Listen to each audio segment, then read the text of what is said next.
Hello and welcome back. This is our second video in our video series for Chapter 1, Biodiversity. Once again, I'm Miss Delia, and if you're ready, let's continue.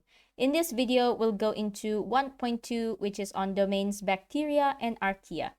And before we continue with the content itself, we'll have a look at the learning objectives. I hope that by the end of this video, you will be able to state the two domains of prokaryotes, which are bacteria and archaea, and also differentiate between them by looking at the cell wall structure, the association of histone to DNA, and the structure of membrane lipids. I also hope that you will be able to describe the diversity of bacteria based on cell shapes and gram stain, and last but not least, state the importance of bacteria itself. Alright, so let us continue with the lesson itself and have a look at these two domains, which are also classified under Kingdom Monera. And since these are both prokaryotes, we'll start the lesson by looking at something they share, which is the unique characteristics of prokaryotes. Prokaryotes are unicellular. They have genetic material in the form of DNA, and that DNA is in a single circular DNA.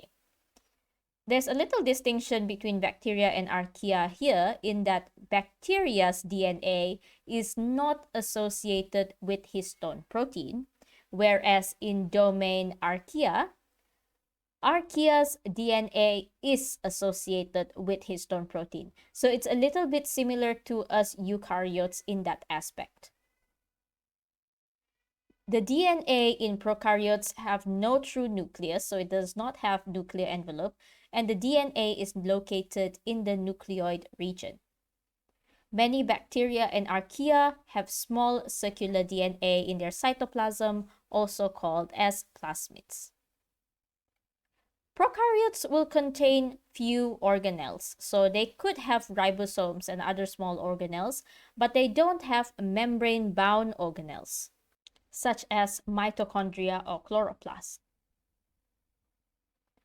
They can produce asexually through binary fission, and they can also reproduce sexually through a process called conjugation.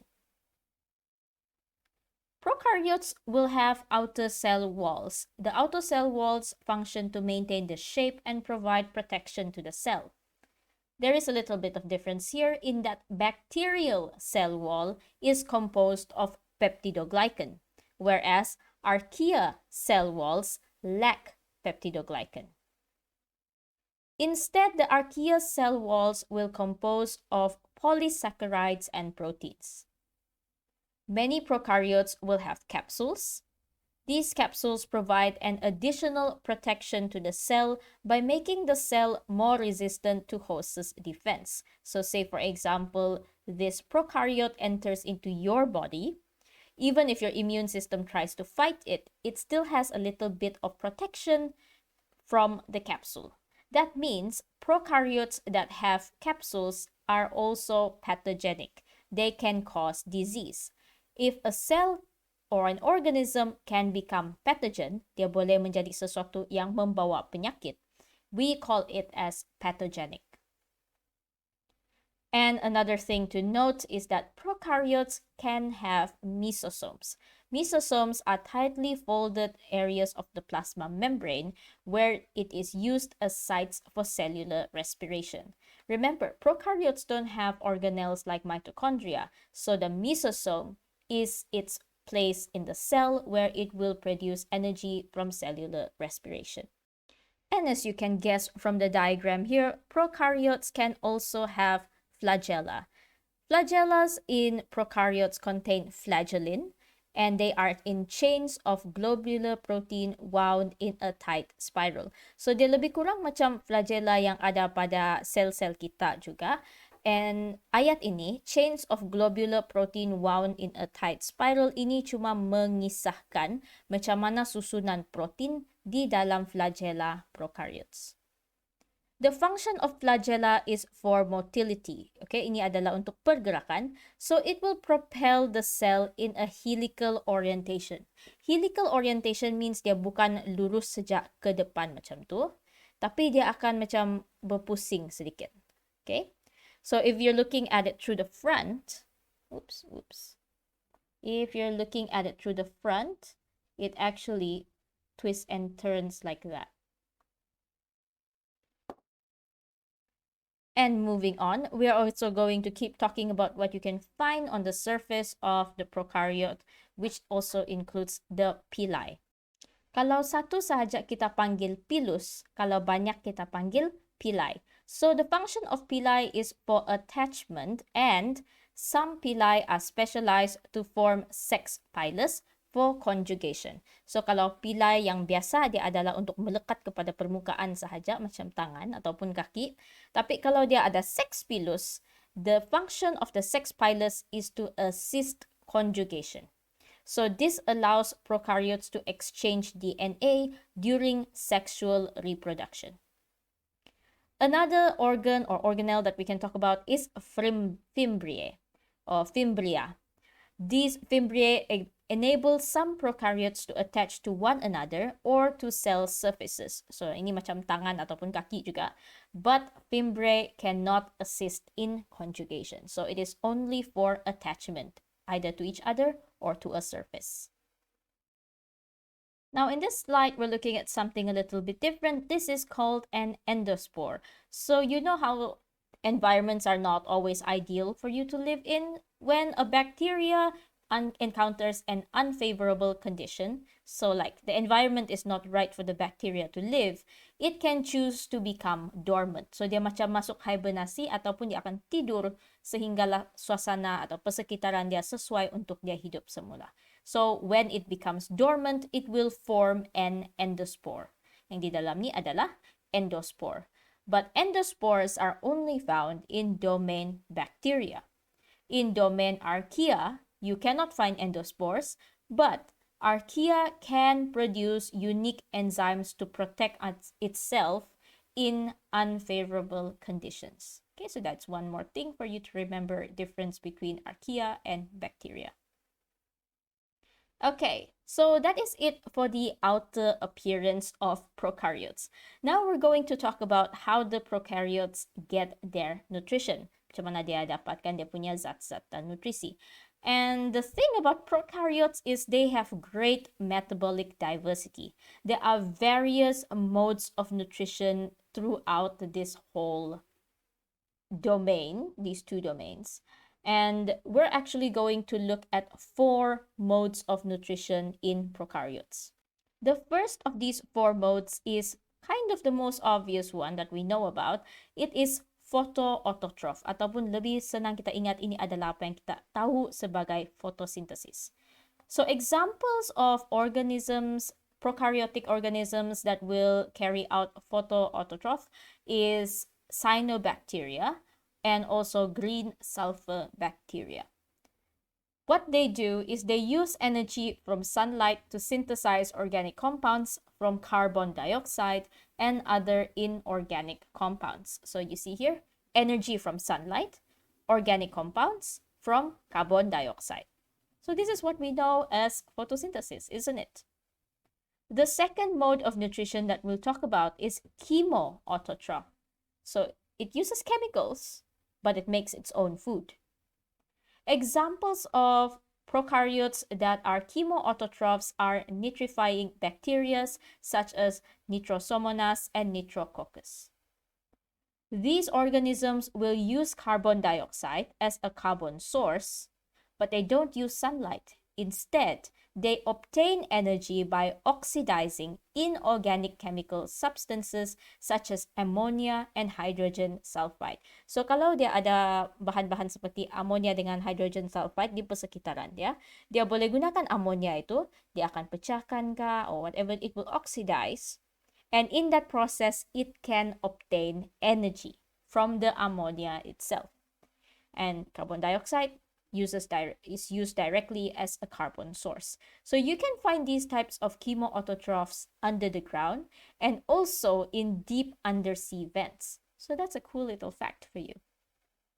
Let's move on to the third type of nutrition, a third mode of nutrition that we know about in prokaryotes, which is photoheterotroph. This is something a little bit different. Examples of organisms that are photoheterotrophs is Rhodospirillum and Rhodobacter species.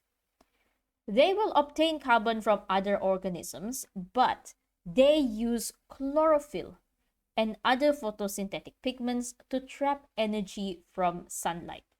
So ini ada beza sikit.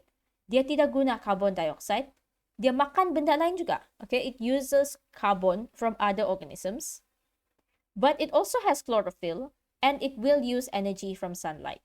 That's all you need to remember. And of course, you can go ahead and Google more about it if you want to know more. But in this video, I'm just going to move on to the fourth mode of nutrition, which is chemoheterotroph. Example of organism that is a chemoheterotroph is Staphylococcus species. These depend on organic molecules for carbon and energy. So it's a little bit like us. So humans, we depend on our food, organic molecules, for our carbon source and also as our energy source. Most chemoheterotrophs that are prokaryotes are free-living decomposers. Okay, maksud dia punya fungsi ataupun dia punya peranan dalam ekosistem adalah sebagai pengurai. They can obtain their carbon and energy from dead organic matter. So, apa yang tolong untuk mereputkan daun-daun ataupun nasi-nasi yang sudah basi itu adalah contoh free-living decomposers.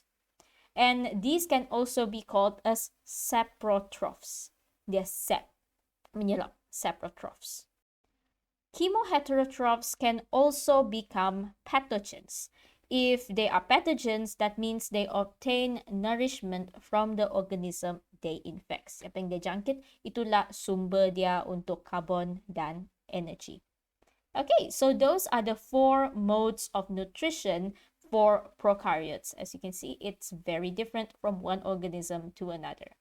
And here, just to refresh, this is the general structure of prokaryotes that we always look at, and another diagram showing a similar structure.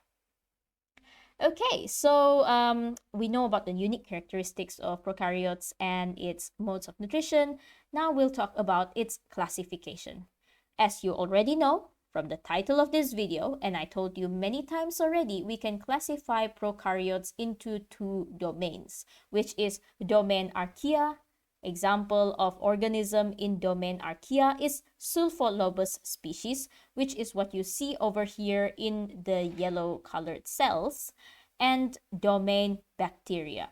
Examples of bacteria are E. coli and cyanobacteria, which is also called blue-green algae. And that is what you see in the diagrams down here. We'll talk a little bit about the domain, the differences between domain bacteria and Archaea, but if you remember, I did touch on this a little bit in the previous slides, but we'll just try to compare between them. First things first, we talk about the cell wall. In bacteria, the cell wall contains peptidoglycan, whereas in Archaea, the cell walls lack peptidoglycan. In bacteria, plasma membrane has unbranched hydrocarbon chains that are linked to glycerol by ester linkage. Whereas in Archaea, in the plasma membrane, it has branched hydrocarbon chains that are linked to glycerol by ether linkage. And last but not least, in bacteria, the DNA is not associated with histone proteins, whereas in Archaea, DNA is associated with histone proteins. So these are the differences between domain bacteria and Archaea. Okay, you can also compare between Archaea, bacteria, and eukarya. As you could see from the notes here, you can compare in terms of its nuclear envelope, whether or not it has membrane enclosed organelles, what is the component of its cell walls, what are its membrane lipids, how is the DNA, does it have histone protein, what is the shape of the DNA or the chromosomes, does it have plasmid, and what is its ribosome size. So as you can see, bacteria and Archaea have more in common with each other, but that is still something to pay attention here about the DNA. Okay, so let us keep moving on with the next slide. We'll talk a little bit about Archaeas. This is extra information. You don't really need to memorize this one, but it's good to know. A lot of Archaea can be extremophiles. Extremophile, maksud dia boleh hidup di dalam kondisi yang sangat extreme. They can live in extreme conditions. Examples of extreme conditions are some Archaea are thermophiles, so they thrive, they live really well in environments that are really hot, like 60 to 80 degrees Celsius, like in hot springs. Some Archaea are acidophiles, so they thrive in pH that are at or below pH 3. Just to remind you that plain water is usually pH 7 or 6.7 or 7.5, depending on the water you're getting. But some Archaea really love acidic environments. Some Archaea are xerophiles, so they grow in extremely dry conditions like in deserts. And some Archaea are halophiles, so they require extremely high concentrations of salt. So you can find them in really salty environment like salt plains, inside some hot springs, and also in places like the Dead Sea. Okay, so that's extra information about Archaeas as extremophiles that you don't need to memorize, but I'm just letting you know. Then we're moving on and we're going back to the stuff about bacteria. Okay, sekarang kita fokus balik kepada bacteria. Bacteria is very diverse. There's loads of different types of bacteria. Some are good and some are bad. So we can also classify them, look at their diversity based on two things. Okay, we're going to focus on two criteria, which is cell shape and gram staining. We're going to start with cell shapes. This is very easy. I just need to let you know that bacteria come in many different shapes. We're going to focus on 4 basic shapes. Okay, ini adalah 4 bentuk asas untuk bacteria. They're usually spherical. Kalau dia bulat, kita panggil dia coccus. Or they can be rod shape. Bentuk macam rod, macam batang kayu. Okay, bacillus, dia panjang sikit. It can be in a spiral shape. Dia macam spiral begitu, berlingkar. So if it's spiral shape, we call it spirillum shape. Or it can be in the shape of a comma. Dia macam melengkung sedikit. If it is in the shape of a comma, we call it vibrio. Now let's have a look at each of these shapes in more detail. So yeah, let's start with the spherical shape, also known as coccus. Kalau satu sel sahaja, we call it coccus. Kalau banyak, kita panggil dia cocci. Coccus-shaped bacteria can be found as unicellular organisms, as two-celled organisms, or in colonies. So kalau dia satu biji, dia coccus je lah. Kalau dia dua, kita boleh panggil dia sebagai diplococcus. Okay, two-celled is diplococcus. If it is in colony maksudnya dia banyak, dia hidup bersama-sama. Kalau koloni dia tersusun sebagai satu rantai, in a chain, then we can call it strepto. So this one is in the chain, so it is called streptococcus. Dia satu rantai, dalam rantai itu sel dia semua bulat-bulat. Or it can also form clusters or clumps. So you can see in this purple one right here, these are bacteria that are living in clusters. So kalau cluster kita panggil dia staphylo. Okay? Staphylo is talking about the arrangement. Coccus talking about the cell shape. So Staphylococcus species. And we're moving on to the second cell shape, which is the rod shape, also known as bacillus. Kalau banyak kita panggil dia sebagai bacilli. So these can be unicellular, they can be colonies. If they are in colonies, they are usually in a chain. An example that we have here is Bacillus thuringiensis. So you see here the genus name is named after its shape. So nampak sudah di sini nama dia adalah Bacillus. Dia punya bentuk pun bentuk rod. E. coli or Escherichia coli, we don't see the shape in the name, but this is something that we always see, so we usually already memorize what the E. coli looks like. So these are two common examples. The third shape that we'll talk about is spirillum or spirals. They are also known as spirillum, and they can be unicellular. Example of unicellular spirillum is Rhodospirillum species. And we can also look at the comma shape. Now, this is already shape number 4. Comma shape known as Vibrio. They are also usually unicellular. Example of comma shape prokaryote or comma shape bacteria is Vibrio cholera. Okay, so Vibrio cholera is the same bacteria that causes cholera, the disease. All right, so that's it.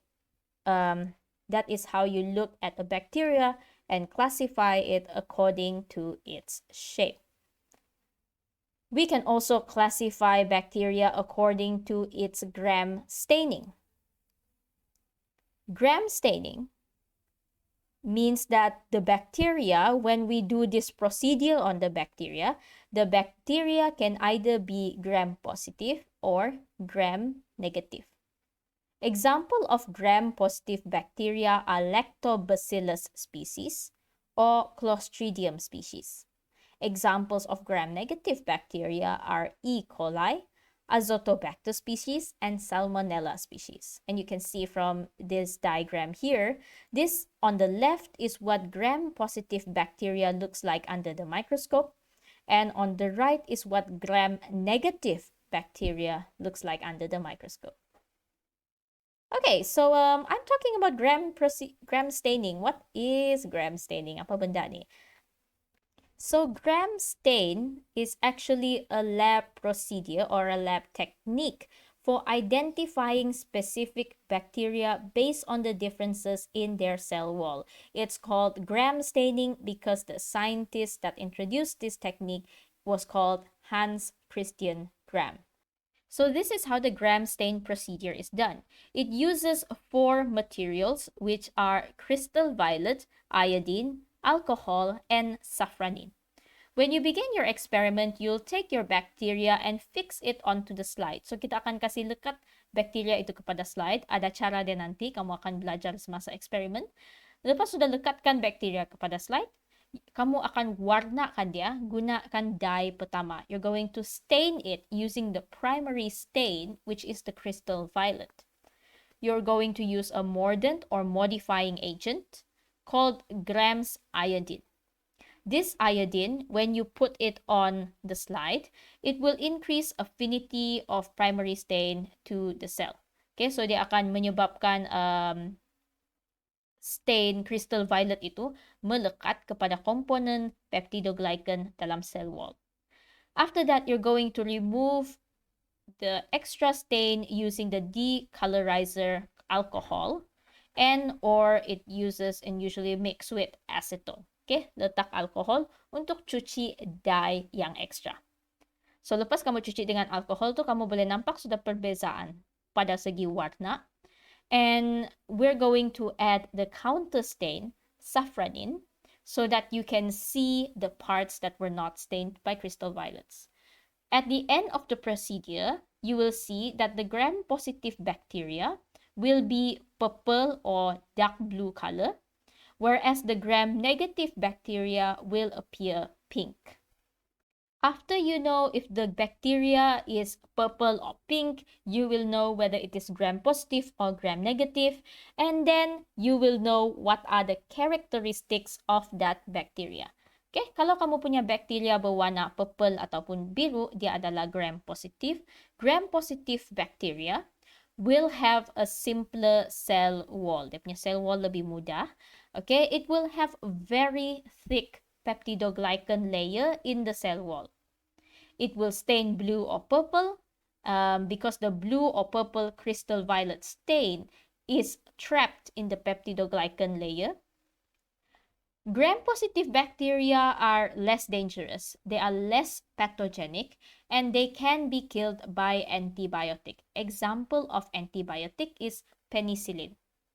And examples of gram-positive bacteria, as I've mentioned earlier, are Bacillus species and Clostridium species. What about if the bacteria is pink? Then it is gram-negative, and that means this bacteria will have more complex cell wall.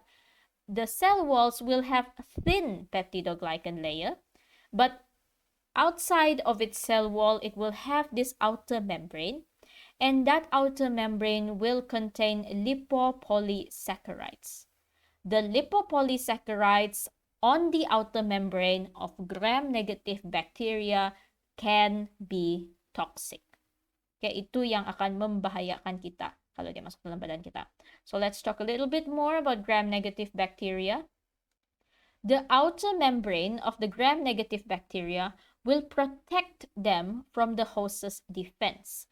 Means you cannot kill gram-negative bacteria using antibiotics. Sebab dia ada punya pelindungan di luar. So antibiotik tidak berkesan kepada gram-negative bacteria. They are stained pink because the blue dye is washed off. Dia punya peptidoglycan layer kan nipis. Jadi crystal violet itu tidak dapat melekat kepada peptidoglycan layer dia yang nipis. Okay, remember, they still have that outer membrane. The outer membrane is what makes them more dangerous and more pathogenic. So they are more likely to cause diseases such as typhoid or gonorrhea. Okay, so biasanya yang pink inilah yang lebih berbahaya.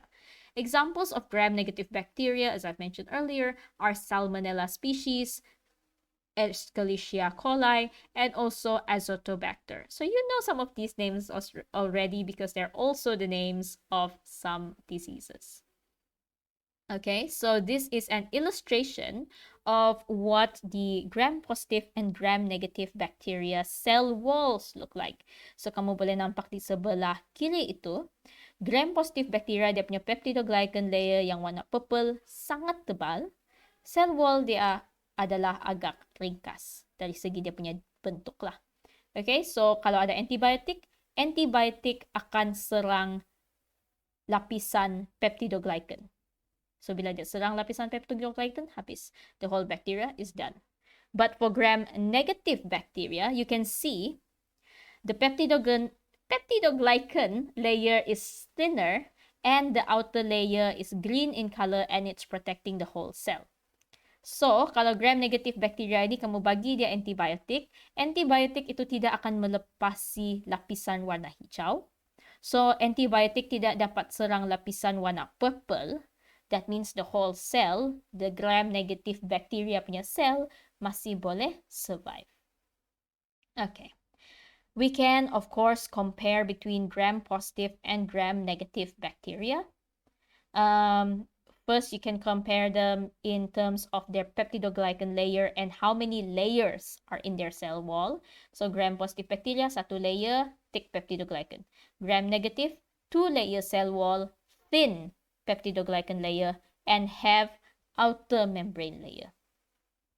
You can talk about the color when you use gram staining. Gram-positive bacteria will be stained with crystal violet and become purple. Gram-negative bacteria, when you stain it with crystal violet and safranin dye, it becomes pink color. Gram-positive bacteria are less pathogenic, can be killed by antibiotics. Gram-negative bacteria are more pathogenic and cannot be killed by antibiotics. Similarities between the two of them is that both gram-positive and gram-negative bacteria have peptidoglycan and both are unicellular. Walaupun dia tinggal sebagai kelompok, dia tetap adalah unicellular organisms. Okay, so that is it for gram-positives and gram-negative bacteria. Now I would like to talk about something a little bit different, which is cyanobacteria, also called as the blue-green algae. Ini dia ada macam pertikaian sedikit lah. Dia adalah consider sebagai bakteria ke benda lain. Tapi macam bincang-bincang, biasanya orang akan grupkan cyanobacteria sebagai bakteria. This blue-green algae known also as cyanobacteria, it is called a bacteria because it lacks true nucleus. Okay, but let's learn a little bit more about it. Cyanobacteria are single or colonial cell and they exist in filament form. Filament means dia akan bentuk rantai yang panjang macam ni. And they have thick-walled heterocyst. Okay, dia ada sesetengah sel daripada rantai yang panjang ini akan menjadi heterosis. Heterosis dia ada dinding yang tebal. Dalam heterosis dia ada nitrogenase, which is an enzyme, so that it can fix nitrogen. Dia boleh ambil nitrogen daripada persekitaran dan jadikan dia kepada molekul atau compound, right, lain. It also has akinites, which are climate-resistant spores that will form when the environmental conditions become unfavorable. So ini sedikit macam itu endospore juga. Bila persekitaran tidak sesuai untuk dia hidup, ini kira macam dia punya benih ataupun cara dia untuk berhibernasi. It also has vegetative cells, okay? These vegetative cells are cells that will grow, and these cells have genes that encode proteins for photosynthesis. So, dia ada beberapa sel yang khas adalah untuk menghasilkan protein untuk melakukan photosynthesis. Cyanobacteria is not the name of the species, it is a whole group, okay? Dalam kumpulan Cyanobacteria ini ada banyak spesies, antaranya adalah nostoc species dan Anabena species. Okay, so this is extra diagrams to show what are the akinites, what are the heterosis looking like, what is the vegetative cells. Okay, so those are all Cyanobacteria under the microscope. And then we can move on to the final segment of this lesson, which is talking about the importance of bacteria. Bacteria are important for recycling of chemical elements in the ecosystems in nitrogen fixation. They're important for symbiotic relationships, such as Enterobacteria and E. coli in human intestines. They can be pathogenic. They are useful in research and technology. And here are a few examples of how they're useful in research and technology. Namely in food production, biotech, and medical research. So let's have a look. First importance of bacteria that we're discussing here is the recycling of chemical elements in the ecosystem. We're going to use the example of nitrogen fixation. Bacteria sangat penting kepada kita dan untuk alam sekitar sebab dia boleh keluarkan elemen daripada persekitaran dia yang actually kita tidak dapat buat sendiri. So example, they can take nitrogen from the air or from the soil. An example that we're going to look at is Rhizobium bacteria, Rhizobium species bacteria. So they will help in fixing nitrogen from atmosphere through the root nodules. Okay, dia yang akan keluarkan nitrogen daripada persekitaran. And then, since they are living at the root, the plants that are working together with this bacteria will use nitrogen from the bacteria to synthesize proteins and nucleic acids. Remember, our proteins and nucleic acids, they need nitrogen N to form new molecules. Okay, so this is an example of root nodules that you can find at the roots of bean plants. So, ini adalah pokok kacang. Kalau kita cabut, kita tengok dia punya akar, kamu boleh jumpa yang biji-biji begini. Ini adalah nodule. Okay? Yang dalam biji-biji ini ada bakteria yang akan ambil nitrogen daripada persekitaran, fix the nitrogen from the environment and turn it into ammonia. And then the plant can use the ammonia.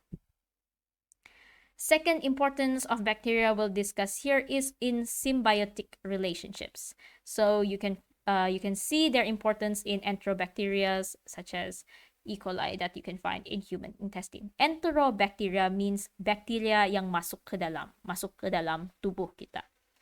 So in our intestines, dalam usus besar kita, the E. coli help to digest complex molecules such as lactose. Dia yang tolong kita menghadam molekul-molekul yang kompleks seperti lactose yang kita jumpa dalam susu. Third importance of bacteria is they can be pathogenic. I mean, ini bukanlah positif sangat, tapi bagus juga untuk kita belajar. Bacteria penting sebab dia adalah pathogen. They can cause various diseases in animals and plants. Examples of diseases is tetanus, which is caused by bacteria Clostridium tetani, cholera, which is caused by bacteria Vibrio cholera, syphilis, which is caused by bacteria Treponema pallidum. And last but not least, bacteria can also be good because we use them in our research and technology. Okay, we use bacteria in food production. We need them to produce cheeses, to produce yogurts, to produce vinegar. We also use them in biotechnology. Okay, as you learned in last semester, Escherichia coli or E. coli is used a lot in gene cloning to produce medicines and all that stuff. And also in other medical research. We can use them in the labs because they are very easily cultured. We can grow them very easily. And we also use them in a lot of experiments. For example, if we want to make antibiotics, we will grow bacteria and then test the antibiotic on the bacteria. So those are some of the importance of bacteria. And that's it for this subtopic. Thank you for paying attention to me so far. Here is a very quick lesson summary on domain bacteria and archaea. Okay, in this lesson, in this video, we talked about domain archaea, we talked about domain bacteria, and we talked about how you can compare between archaea and bacteria. We also talk about the various shapes of bacteria. So bacteria can be comma-shaped, they can be rod-shaped, they can be spherical, and they can also be spiral-shaped. We can also look at the diversity of bacteria through gram staining, so they can be gram-positive or gram-negative, and we can compare between gram-positive and gram-negative bacteria. And last but not least, we also discussed what are the bacteria's importance, especially when it comes to recycling chemical elements in symbiotic relationships as pathogens and in research and technology. So that's pretty much it. Let's have a very quick summary through questions. Okay, you can pause the video and try to answer each of these questions on your own. If you have trouble answering any of these questions, maybe it's time to review that part of the notes, or feel free to ask me when you need help. Take your time to answer these questions on your own. Okay, we've finished the subtopic. What should you do now? Now you should try to come up with your own short notes for this subtopic, and after you're done with that, try answering this tutorial question in Chapter 1, Part B, question number 1. So you can see there, we have E. coli and Sulfolobus species. Try to have a go at answering the questions. That's all from me for this lesson, and I'll see you again in the next video. Thank you, goodbye, and happy learning!